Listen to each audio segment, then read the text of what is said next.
This episode of Oldie But a Goodie is brought to you by Shakespeare Aliens. The runaway stage show hit is back at Gasworks Theatre for Melbourne Fringe this October. Keep listening to this episode for more info on how you can see Shakespeare Aliens. Imagine a year where Keanu Reeves is in a movie and he raps. Whoa! What year is that, Sandro? The year is 2001.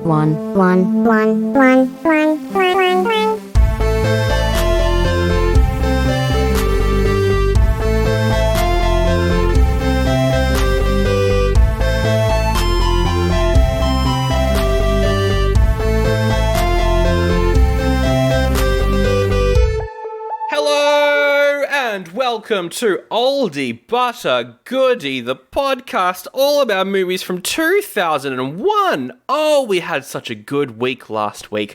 Such a good movie. It was the best. After 10 plus episodes of absolute trash and cats and dogs, depending on who you ask. I think that was trash, but Zach, who's my co-host, and my name's Sandro, has the wrong opinion. Hello, Zach. I, as the wrong opinion, would like to let you know that everyone else agrees with me, but it's everyone else that's wrong. Sandro is right. Wow, I am correct after all. This week, I picked a shit film. I picked a movie called Hardball. I thought you were always correct, Sandro. You wouldn't pick a bad film, would you? No, look, I don't pick bad movies. I pick bad options. I don't know how to work my way out of this, but I picked Hardball, and it was terrible. Joining us to review it, the first time she was ever on the podcast, she reviewed a baseball movie, and so we were like, another baseball movie, let's get Jen back. Jen Speirs, welcome back to the show. Thank you. It's meant to be.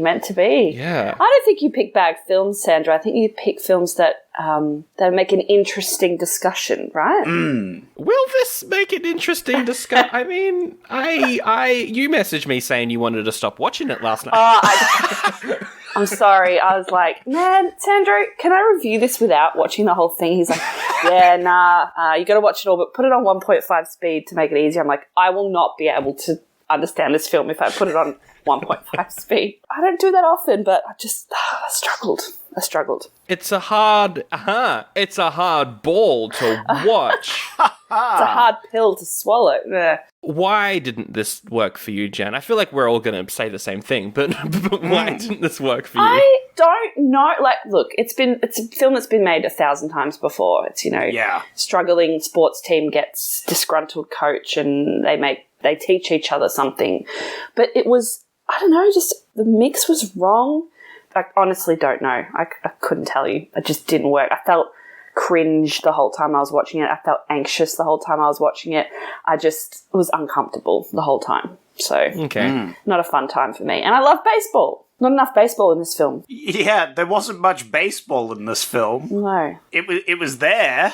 It was like, oh, here it is. Anyway, moving on with the more important things over here. Don't worry about the actual baseball in this baseball movie. There was way too much of his storyline and not enough of the kids playing baseball. Yeah. I wanted to see some kids play some sports, you know? Right? To the point that I didn't give a shit about them because we didn't get to know any of the kids. No. Well, there's one that we get to learn, but that's only so that they can manipulate us at the end of the movie into thinking that it's a sad film.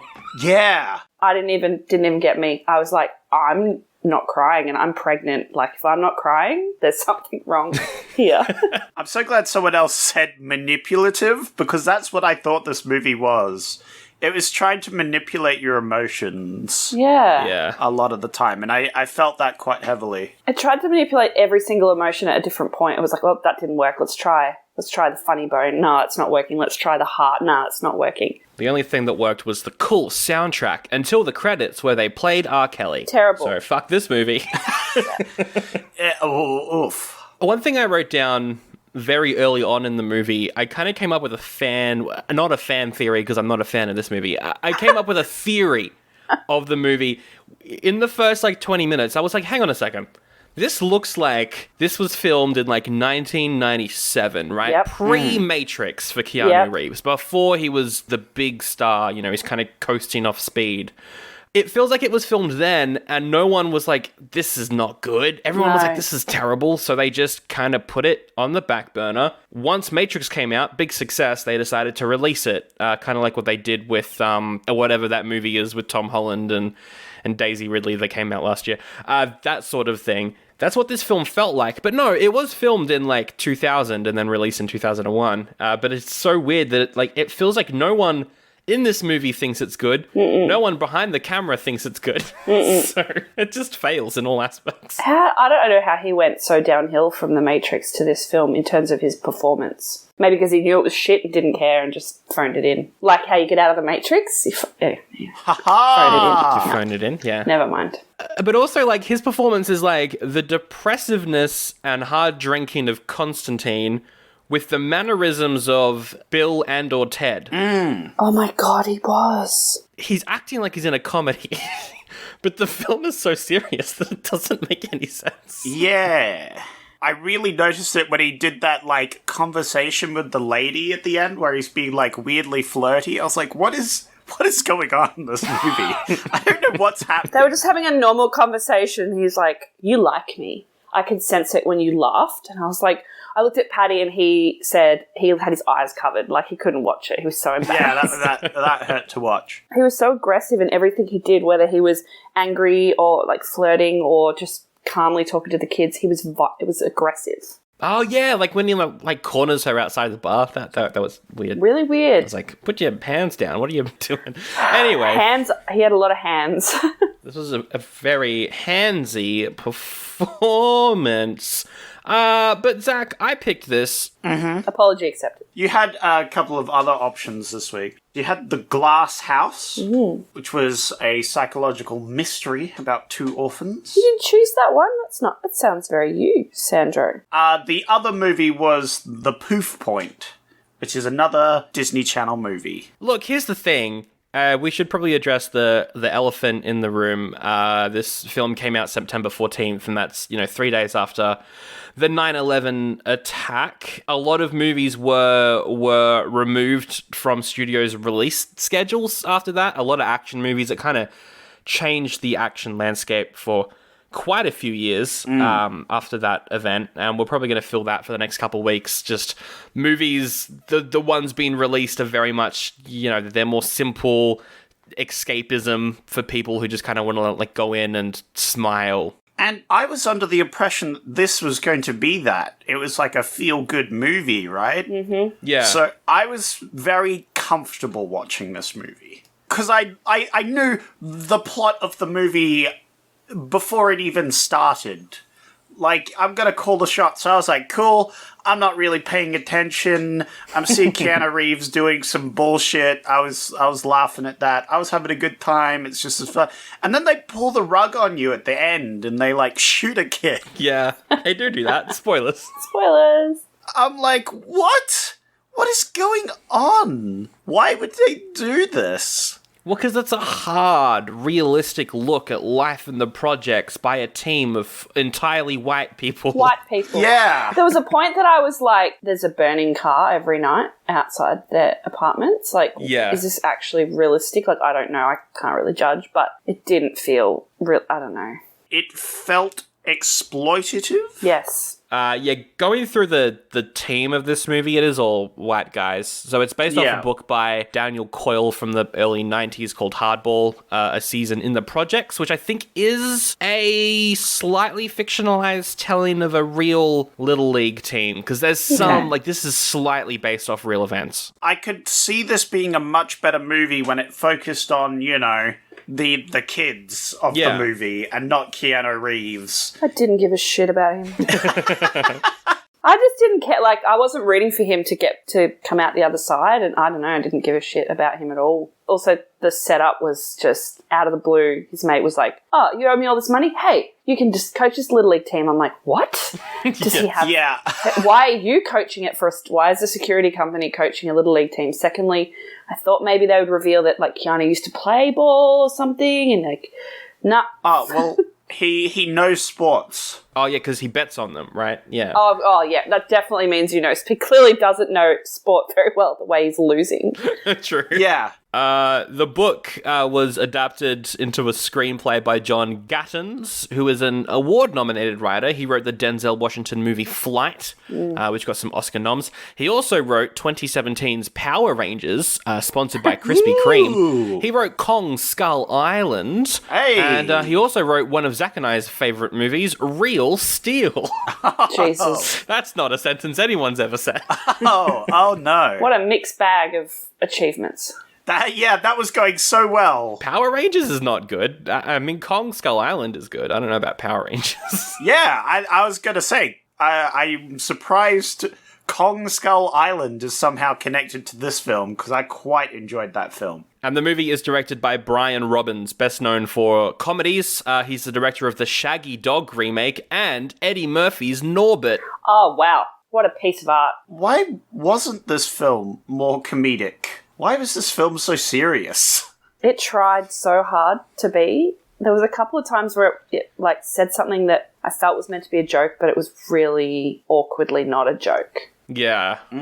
Like the kids being hearing the gunshot and being Glock 23mm. I'm like, are we meant to laugh at that? Because it's not funny.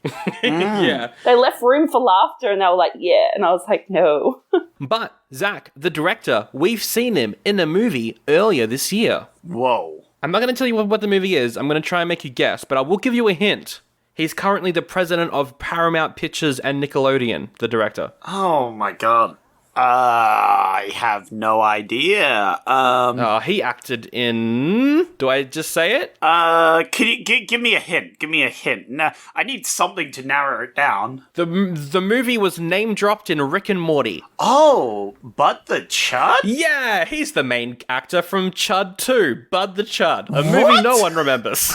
What is happening? Why is this film just connected to random bullshit? Yeah, the director of this is now the president of Paramount Pictures. So Right. And he acted in this Chud film. yes. What I've learned from that is the actor from Bud the Chud is now the director of Paramount Pictures, which is the best news I've ever heard. Brian Robbins, there you go. For the cast, Keanu Reeves as Connor O'Neill. This is a weird point in his career. So Matrix came out, Matrix 2 was in the works, and he decided to do a lot of dramas, and none of them really went down well. He did one Sam Raimi horror film in the middle of this that people like, but outside of that, it's just a bunch of dramas where he's known for rom-coms, action movies, and sci-fi. So it's a weird point in his career, and I don't think he's good in this at all. I think he's quite bad. Yeah, I don't think anyone's going to argue with you there. Yes. Unfortunately. I won by a technicality. Diane Lane is in this as Elizabeth Wilkes. Fun fact, she was also in Glass House, the other film we could have done. Oh. She's in both of them.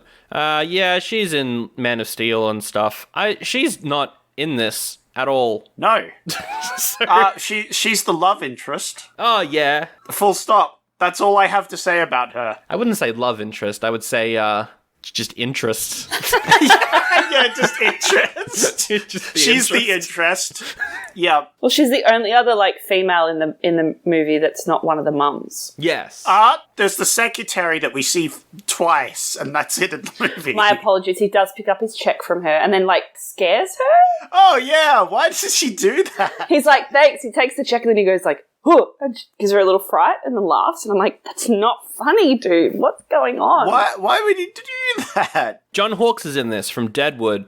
He's Tiki Tony. And one of the kids, Jamal, is played by Michael B. Jordan. Yeah. It's his first non-background role in a movie. He's obviously the villain in Black Panther. He's Creed. And he's the best joke in Space Jam 2. That's the best joke in that when he shows up. And they're all like, we've got Michael Jordan. And then he walks out and they're like, oh. Oh, wrong Michael Jordan. Yeah. Michael B.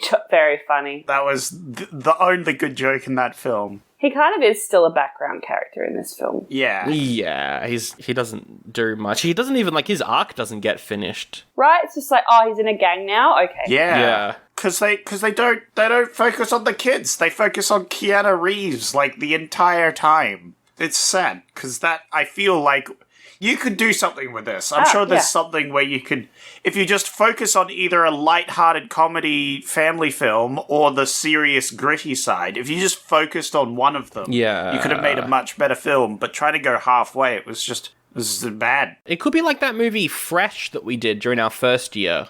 Yeah, Fresh was really good. It's kind of like a crime noir from the perspective of a young kid in the projects, I think, and that was really solid. Yeah, that was great. That was with Samuel L. Jackson, wasn't it? Yeah, he was in that. Yeah, I loved that film. That was great, and it was super gritty, but also threw jokes and other things in. Thankfully, we're not alone in our hatred of this movie. 41% on Rotten Tomatoes from the critics, saying that it's a very generic, boring sports film. But here's the thing, though. Critics, negative. Audience, 70%. What? Really high. A- cinema score as well. So people liked this at the time. So much so that the soundtrack, which features an original song from Lil Bow Wow, Lil Zane, and Lil Wayne all in one single track, charted. The soundtrack charted. I mean, there was nothing else at the cinemas, was there, to see? Maybe that was just a lot of light in the darkness. But this cost $32 million. I don't know where that all went. That burning car in that one scene, I think that was the budget. To light the fire, they threw all the money in. They threw all the money in, yeah. What do you think this made in the box office? I'll start with Jen. I'm really bad because I know nothing about film, box office money. Clearly, I don't even know what it's called. Well, more than that, I assume they made more than their budget. Let's say they doubled. I'm going to guess 50 mil before my brain explodes. 50. This made 44 million. Hey! In the box office. There you go. It was more. Yep. Okay. Yeah.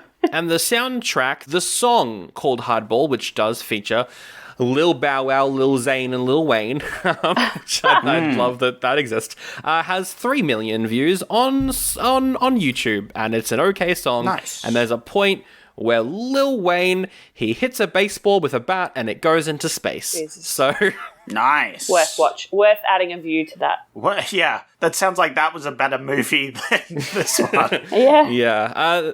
There's 2 taglines for this movie which are interesting. The first tagline less so, the second tagline quite fun. But the first tagline is, "The most important thing in life is showing up," which I feel like is from another movie. Yeah. It certainly feels like something like the boxing coach would say to the struggling athlete. You just got to show up, man. You just got to show up. I guess that kind of applies to both them and Keanu Reeves, because he's got to show up. But he doesn't, flunk out or, just not show up for practice at any point, you know? Well, he threatens doing so, but he still shows up. Yeah, exactly. But he does show up in the end. So this tagline sucks. Boo. Thumbs down.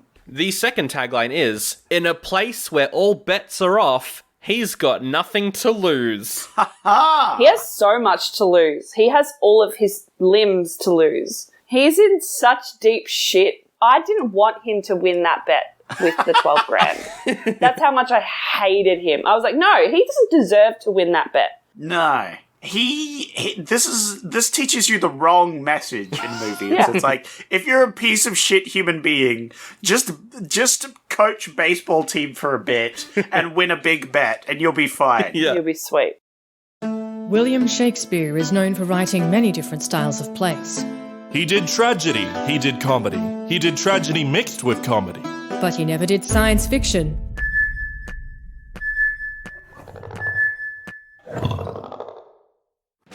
From the mind of Rob Lloyd and the pen of Keith Gow comes a play that aims to fix that. Shakespeare Aliens. It's James Cameron's Aliens, live on stage in the style of William Shakespeare. After a hit run of shows during the start of the year, we're back this October for the Melbourne Fringe Festival. Join us for an hour of action, tension, and puppetry as our cast of characters try to escape the horrors of LV-426. Featuring performances from friends of the show Cassandra Hart, Danny McGinley. Oh my gosh! The 2 voices you're hearing right now. Hi, we're Zach and Law. As well as direction from frequent guest Rob Lloyd. As an oldie, I take offense to that. And sound design from one of the hosts of this show. Do I do commercial radio promo voice? No. Shakespeare Aliens at the Melbourne Fringe Festival. That's October 11th to October 15th, 9 p.m. at Gasworks Theatre. Head to melbournefringe.com.au for more, or check out the link in the episode description. Yeah, I mean, I guess we'll jump like right into the plot. The first like 15 minutes of this movie really is just Keanu Reeves is the worst, and he has made big bets, and he's in debt with everyone, and they're all off threatening to kill him, well, or at least maim him. Yeah, break his thumbs. Classic stuff. We get a long sequence of him just walking around from bar to bar being yelled at while horror font is on screen. Oh my god, yes. Patty turned to me during the very long cold open and went, "Is this meant to be a horror film? Like, is this the right film?" This film opens up with him going in a church, and the first line he says is, "I'm looking for the bulls to cover the spread." I didn't know what that meant, so I was like, "You've lost me already." I'm so glad, because I was going to say that me and Sandro are the best people to review this film, because I had no clue what that meant. I had no idea. But I'm glad you didn't know, because that meant... Oh, the NBA team, the Bulls, maybe, is what... Yeah, okay. Oh, yeah. That's what the Bulls are. That's the bit I understood. Oh, I thought it was something like... It's like a term. Same, I didn't even think Chicago Bulls, because I had no idea it was about betting. I didn't know that was the plot. Yeah. Right. Also, like him walking into a church with a cigarette and a leather jacket. It's just Constantine. I was like, I'm sure Sandro's given us Constantine. Yeah. I've set you the wrong movie. Yeah. And there's just some weird stuff. Like, he gets cornered at one point. These guys are going to beat him up. And he's like, "You want to kick my ass? No one can kick my ass better than I can." And then he throws himself through some car windows. Yeah, punches a window, headbutts a window. It's so odd. He gets thrown in jail. The guy who bails him out is like, "Oh, Keanu Reeves, you've got Zachley's breath. Your breath smells exactly like your ass." Yeah. Which is a reference, which is straight off of the film Richie Rich. Oh, is it? The little kid said, "You got Zachley disease, where your mouth smells exactly like your butt." Wow. P.S. Richie Rich gets a worse rating than this film. Really? Right? Worse, according to IMDb. Wow. No, it's a great film. Anyway, it's a reference to that, and I use that all the time, that quote, so I was pretty happy to see that, but he didn't deliver it as well. I'm gonna use that more often now. Also, his friend who bails him out, which is Tiki Tony, looks like Alex Winter as well. Oh, so the whole he time I'm like, does. can this just be Bill and Ted? But they're like really... Oh, yeah! They've grown up and they're in debt. It's the sad future of Bill and Ted. Woof. Oh my god. But anyway, he goes to the security guy to try and bail him out, and he's like, "Yeah, I'll pay you $500 a week if you coach this little league team." Which isn't enough to cover his debts, but we're going with this. This is the setup. Let's do it. Let's get into the baseball. Yeah, so here we go. The baseball, he rocks up. There's the kids. They're playing baseball. They come up and talk to him. And the acting for these kids, some of them are okay. Yeah. But it's either the script is written... Well, I mean, the script is written by white guys. So. Yeah. The script is awful. But also, the director doesn't know how to... Like, it kind of seems like this is the first take for every scene that the kids are in. Yep. Because they're mumbling and fumbling their way through these lines. Jen, like, you messaged me and you're like, I have no idea what these kids are saying. I struggled. Like, I tried really hard and, like, just, got a lot from context. But then there was this lines that I was like, I have straight up no idea what that kid just said. Yeah, it's so odd. And I was, like, wearing headphones as well. And even then just couldn't pick up on what some of these kids were saying. And I don't think it's an accent thing. I mean, the accents are strong, but I don't think it's that. I think... Because, like, the kids are, like, squinting the whole time, too. Like, they're not... I don't know what they're doing. They're not comfortable. No. I don't think the director knows how to direct kids. I think that's just what it is. No, I think they all just went full out, and then they were like, great, got the take, awesome. It was bad. Well, as a huge fan of child actors, I don't know what you guys are talking about. I thought these kids were great. So you've got naturally the fat, asthmatic kid. A classic. You've got the really small kid. Don't get attached to him. Gee, baby! Yeah, because he gets shot. Yeah. You got that one kid that listens to music all the time and doesn't talk very much. Oh, yeah, the headphone kid. Yeah, the silent one. He was cool, actually. Although, as soon as he was on screen, my housemate, like, walked past to let the dog out and was like, "Oh, I bet at some point that kid's going to lose his headphones and it's going to be a big thing and he'll lose and then Absolutely. something will happen. Yeah. And I was like, yep. Yeah, because this movie is so unbelievably predictable. Yeah. Except for, I will say, I was not expecting a kid to get shot. No, neither. I picked that asthmatic kid would get beat up Yeah. Oh, yeah. in that scene because he walked home alone, but I did not expect that child to get shot directly in the heart Yeah, and they showed it on screen. There was blood. by a stray bullet that could not have been that stray, in my opinion, but straight through the heart. Yeah. I was also going to say, they shot one shotgun shell way away from them, but somehow, anyway. Yeah, it's a bit weird. But yeah, there's a bunch of swearing in this movie too, even though they censor the rap songs, which I find really funny. It's always like when you've got a movie that's like rated MA for like strong language and you're still censoring DMX. I'm like, come on, what are you doing? Yeah. But yeah, like this is not a kids movie. No. I was going to ask that. Who is this film for? Because it's certainly not for kids. It's barely for adults. I don't know who it's meant to be for. I thought this was going to be like a PG, like kids film. I thought it was going to be like Sandlot set in the projects. Yeah. Or Mighty Ducks, same kind of trope. Yeah, Mighty Ducks. Yeah, exactly. Mighty Ducks is a perfect comparison because, like, it doesn't do anything different from those films. Yeah. Except for having this super dark layer, which means that kids can't watch it because it's high rating, but it doesn't appeal to anyone else. What happens? Oh, he has to tutor the kids, but nothing comes of that. Yeah, what? Yeah. What? There's a lot of nothing comes from that in this film. Oh, how about the amazing scene where they're all on the field and they're all making fun of each other. They're like, "Oh, you didn't catch the ball, you idiot." And Keanu Reeves is like, "All right, new rule. No one can say anything bad about each other on the field." Yeah. And then there's silence for a couple seconds, and then they start getting along. That's not how that works. But then he misses it or something happens. He goes, "What? You're not going to say anything?" And they all start laughing. I'm like, you just told them not to say anything and now you want them to say something? What the what is going on? Yeah, and then they start shit-talking again. Yeah, that's what I mean, but in like a nice, funny way. And like the kid who was being the shit-talker, he gives like a nod of like, "I respect you now, coach." Yeah. And I was like, what the fuck is going on? What was that? It was that easy. And then they play a game and they only get a single point, but they're so happy about it. That was kind of nice. That was nice. And they all got taken for pizza. Yeah, that's what I was looking for in this film. Like the silly kids sports film, which is great. And then they're like, "Hey, so are we going to get trophies at the end of this?" After this game where they lost by like 15 points because they only got 1 point and they got absolutely shit on. They're like, "Oh, we're going to make it to the big leagues. We're going to get the trophy." We're going to get to the ship. The ship, yeah, the championship. I thought they were saying shit the whole time. Going to the shit. We find out what the kid with the headphones is listening to in a pretty funny scene. Yeah. Where Keanu Reeves is like, "He's really good. What does he listen to?" "Well, he listens to the same song over and over again.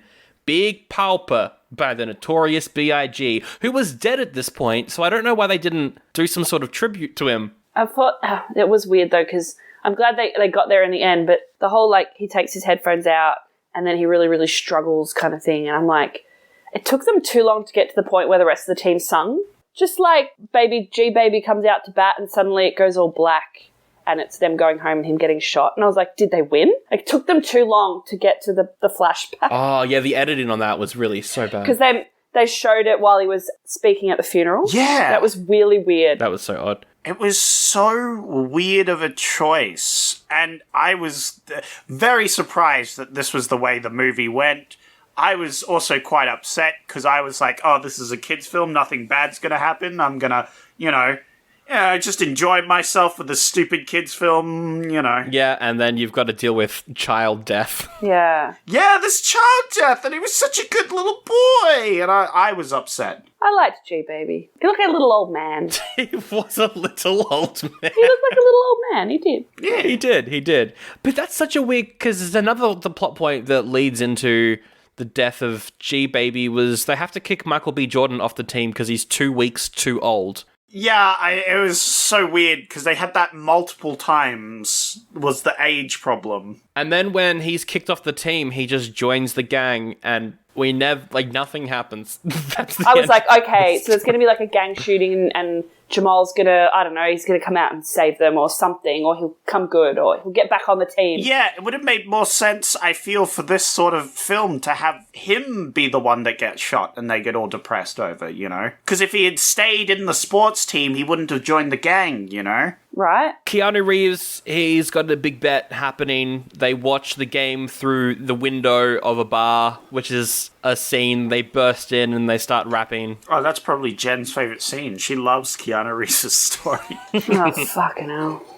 Don't you love it when they win the big bucks and then they go into the bar and just start singing and harassing people? Yes. Also, that bartender wasn't a good actor either. No, he was quite bad. His little moment, he was like, bye-bye, past your bedtime, or nanas, or whatever, and I was like, yeah. There are such high stakes in this film, but I don't believe any of them in any of the scenes. There's no tension. He's meant to be, like, the nice guy as well. And then he turns into a complete dickhead.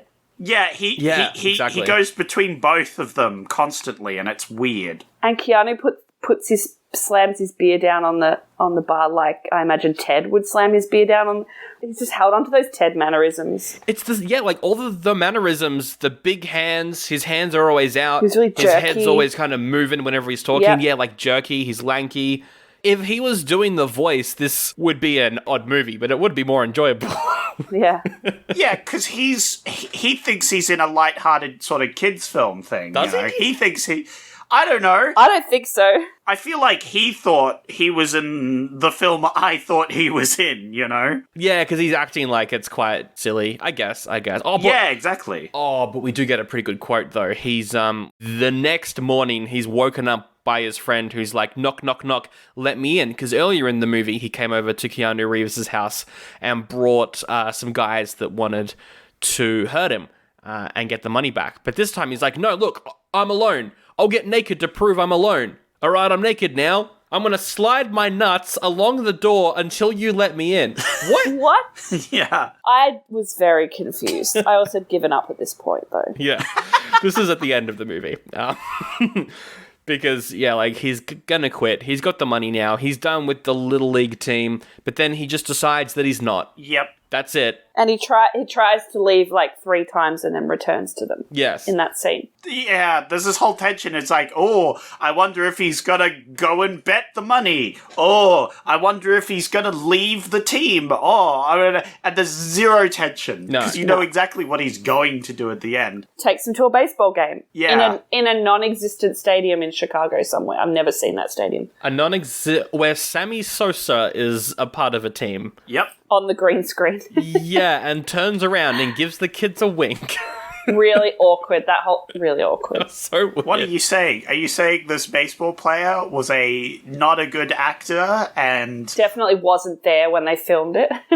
Yeah, and people in sports games probably shouldn't be acting.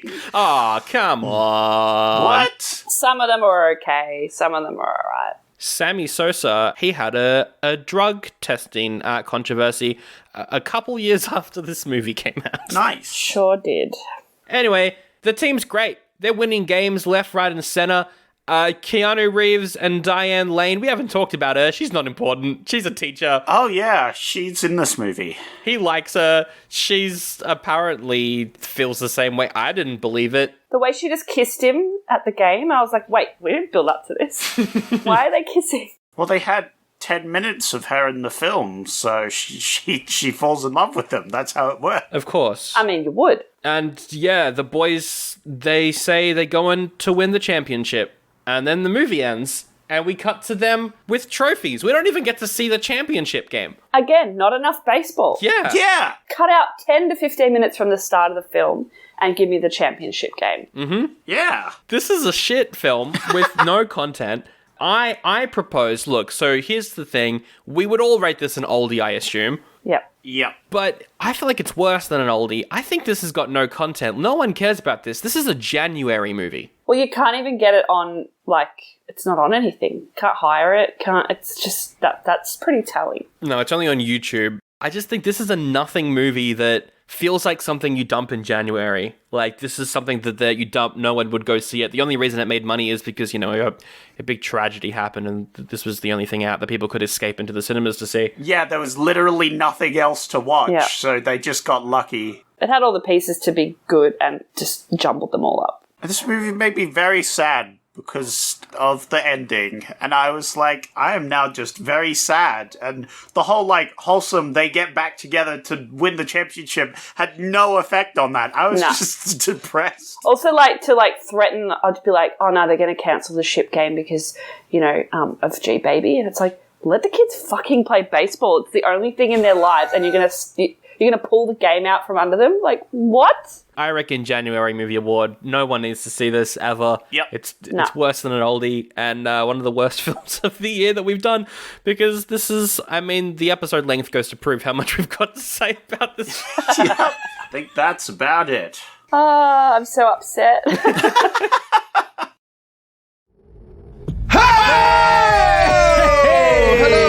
Welcome to 100 Horrors, a comedy podcast that seeks to rank the best 100 horror films of all time, as dictated to us by a poster that one of us owns. Every week, we bicker over another film in an attempt to give it an overall scare factor and secure its place in the 100 Horrors list. With features such as...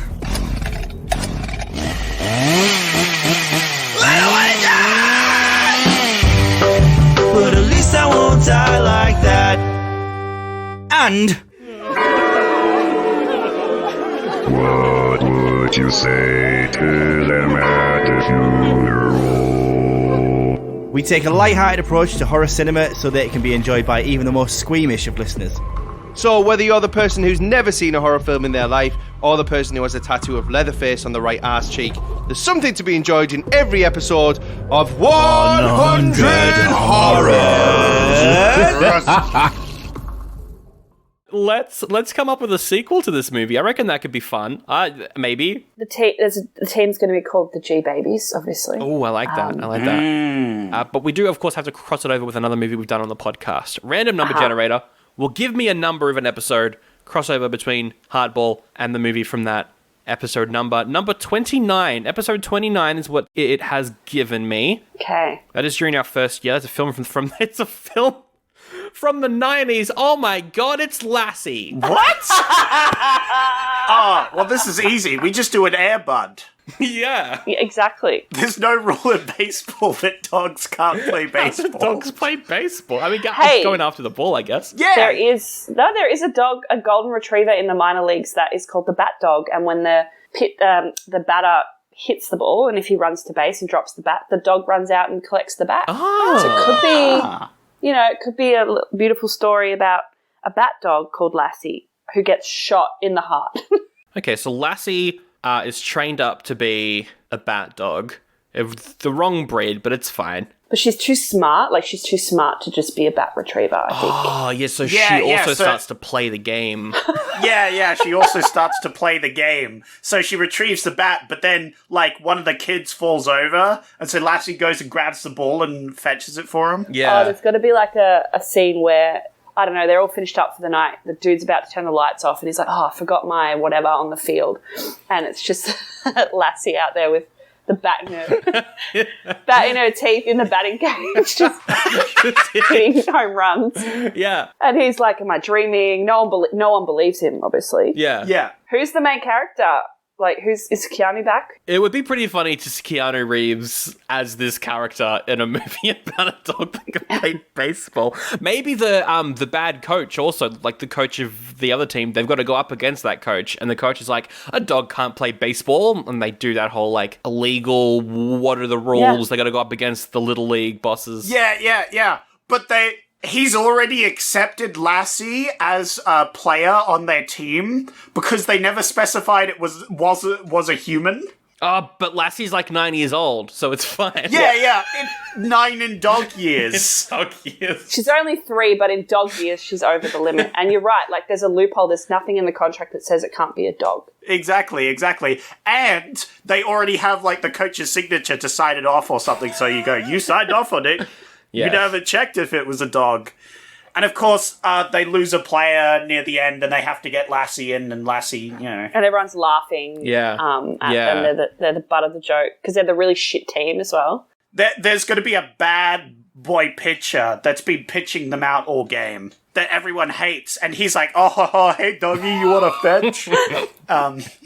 There's got to be I think also once they realise she's really good, or he, or whatever, she's really good, there's like some ball tampering going on. So like, I don't know, there's like a laser on the ball that distracts her, or like they try and give her treats. The outfielder's like trying to distract her, you know, here, batter.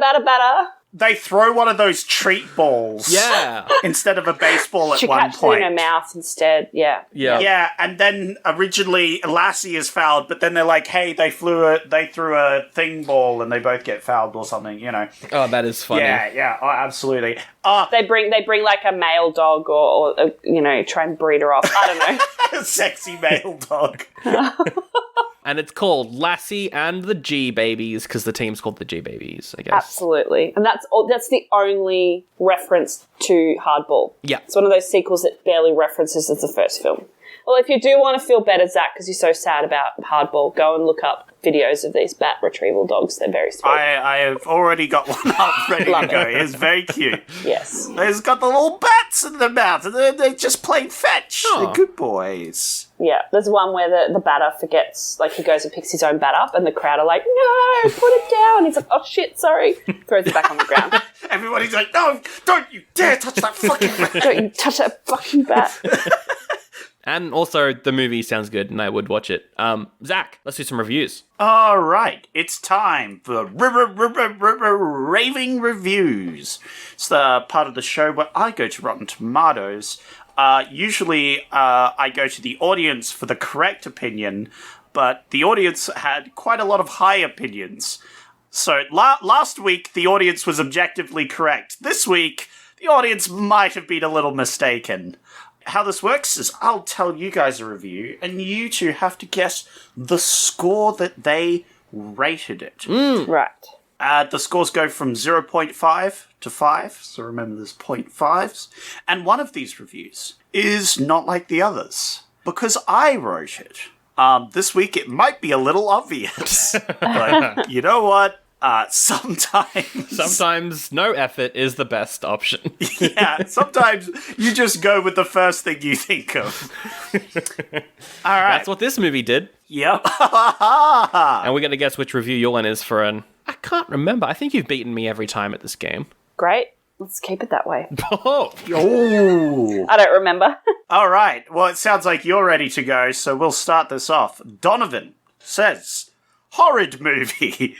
Top-billed Diane Lane appeared for all of perhaps 10 minutes. Such a romance. Ruffle. Was this written in 2008? I mean, I like the term horrid, because we don't use that enough. It was horrid. Yeah. 2 out of 5. I'll go 1 out of 5. Well, Sandro gets the point this time, because it is 1 out of 5. Okay. All right. Bit more negative than you expected. Perhaps Leonard, you're more on his level. He said, why would they allow kids to use profanity so much? That's a wasted opportunity. What? 5 star. 5 out of 5. A wasted opportunity for what? I don't understand that at all. It's very simple, guys. I'll say it again if you didn't, for some reason, understand it. Why would they allow kids to use profanity so much? Exclamation mark, question mark. That's a wasted opportunity, exclamation mark. Did you get this off Common Sense Media?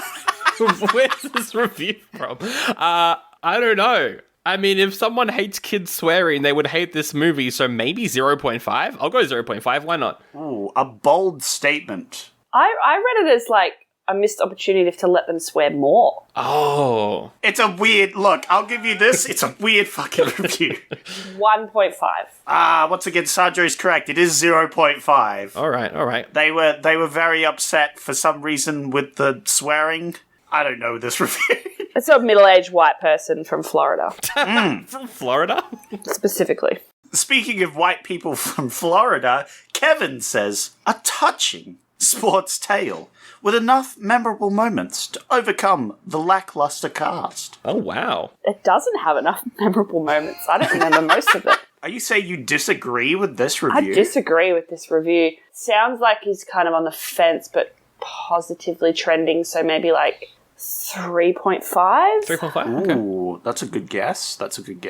Ooh, I don't want to go that close to your score, but I think I will, because I agree, positive but on the fence. I'm going to go 3. Ah, well, Jen gets the point, because it's actually 3.5. Hey. Yes. On the ball. Nice. On the hardball. On the hardball. Ah! Why is this movie was it called Hardball also? Were you just about to say, did you just say that, Sandro? Yeah. Well, I like how we just were all like, wait a minute. Why is this called Hardball? Yeah, I don't know. Russ says, boy, I love it when my sports movie pulls a fast one and shoots a child. Oh my God. I don't know. This is your review, and it is a... what would you give this? 1. I'll say 1.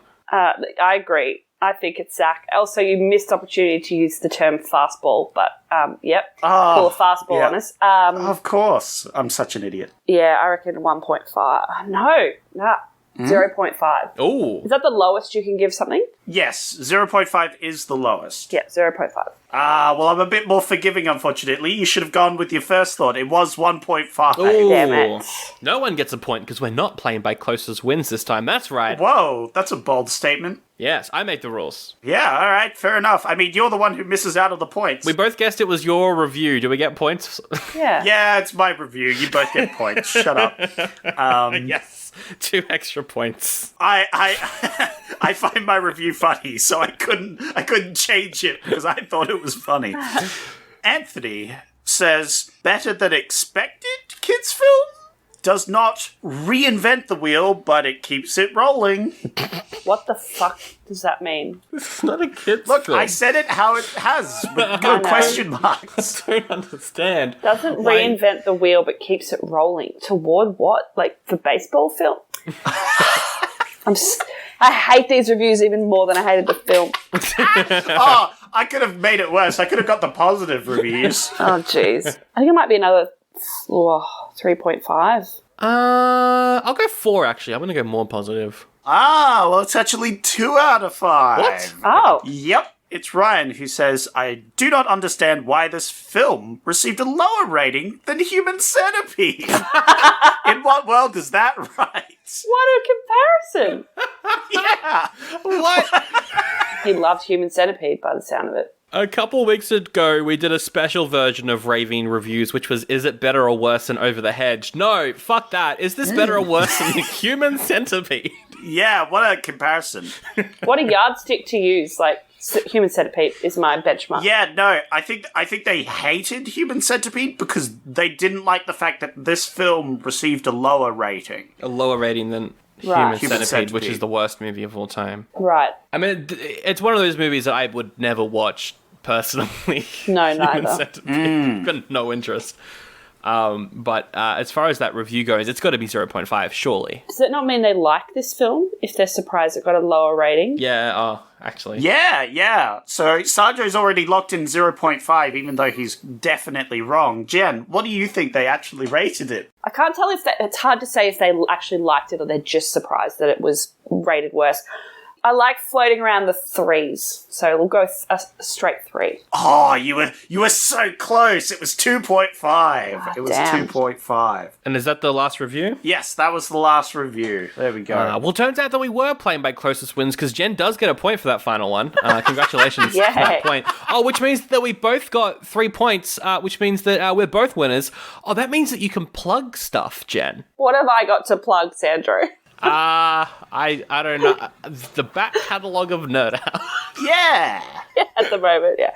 I've got nothing going on in my life other than growing a human life inside of me, and I'm not going to plug that. This episode is brought to you by Baby Bunting. No, I got nothing to plug. I'm not doing anything creative at the moment, unfortunately. Yeah, but in the future, you will. I will. A plug, the back catalogue of Nerd Out. It'll be back at some point. I'd really love it to be back. I miss it. It's been a rough year for me. It's been hard to get us together, but we'll be back and I look forward to it. Indeed. But thank you so much for coming on this episode. It was a rough one, but I think it was a fun, short, brief discussion of a bad thing that we all watched. Sorry for making you watch this one. I'm just so glad that my baseball knowledge could come in not at all handy for this film at all. Well, you said the term fastball, so I think... True. You improved my joke. I'll write that down. There we go. You're welcome. There we go. It was all worth it then. But that's the episode. Thanks for coming on, and thanks for listening. If you like the show, first of all, thank you. Sometimes it's hard when we do movies like this and the Othello one, but sometimes we get last week, and that's good. We're on Instagram, at OldieBuddyGoodiePod on everything. That's also the same address on Facebook. We are on Spotify and Apple Podcasts. If you wouldn't mind giving us a rating, that really helps out get the show in front of more people, actually. It's surprisingly helpful when people do that. We're on Twitch at Sandro Falce, and by that I mean Sandro's on there. I'm on Twitch. I do stuff on Twitch. I got affiliate. I've got emojis of my cat's face. I love that. I am on Twitch. Zach, you'll be on Twitch soon, but one thing that we're both on is patreon.com/OldieBuddyGoodiePod, where you can get ad-free episodes of this show and bonus episodes, including that 6-part series on Nicolas Cage. It's all out, and also out right now, as voted on by our Patreons, is an alternate option from earlier in the year, the New Zealand comedy starring Carl Urban, The Price of Milk, which I mentioned last week. I couldn't find it, but Ben helped us out, and we reviewed that up on Patreon, so check that one out if you want. I reckon it's pretty fun, Zach. Yeah. A lot of New Zealand accents and cows. Fantastic. Also, shout out to Josh Cake for our theme song. Shout out to That's Not Canon Productions, our network, for everything that they do. And links to all the things in the episode description. Zach, you've got to pick next week's episode. All right. I can't see anything going wrong. Well, you've got one American movie. Came out next week. Okay, well, that's surprising. And it's called Glitter. It's about Mariah Carey. She's a singer who makes it real big, and she's got to choose between personal relationships or being a star. Great. What's the other options? The other option comes to us from Japan. It is Vampire Hunter D, Bloodlust. Oh, that sounds cool. It's an anime film, a sequel to a movie from the 80s, about vampires in the future who are in danger of extinction. Okay, hear me out, Sandro. As much as I'd love to do whatever the fuck the first one was, as much as I'd love to do that, we did an anime film last week, and that was great. And I feel like I want to have that again. Really? Yeah. I'd like to pick the anime Vampire Future one, because that sounds fun. Vampire Hunter D. It is a sequel to a film from the 80s. Yep. And you will probably have to watch that, and then I'll go in blind, not knowing anything, and just loving anime. I love anime so much. Yeah, that's your one key character feature, is that how much you love anime. I love it. That's your whole personality, is it? Yeah. Yes, how much I love anime. You need to stop talking about anime so much, Sandro. God. All right, well then next week we'll do Vampire Hunter D, Bloodlust, and we'll wrap it up with the best quote from Hardball. Did you have a quote, Jen? No, I didn't. None of them, because the script was shit. Yeah, it's true. There you go. That's my favourite quote. Hey, if you don't have a quote, you could always make up one. I will slide my balls under the door until you let me in. Oh no! There it is. Thank you. Oh, it's so visceral. Oh, yuck.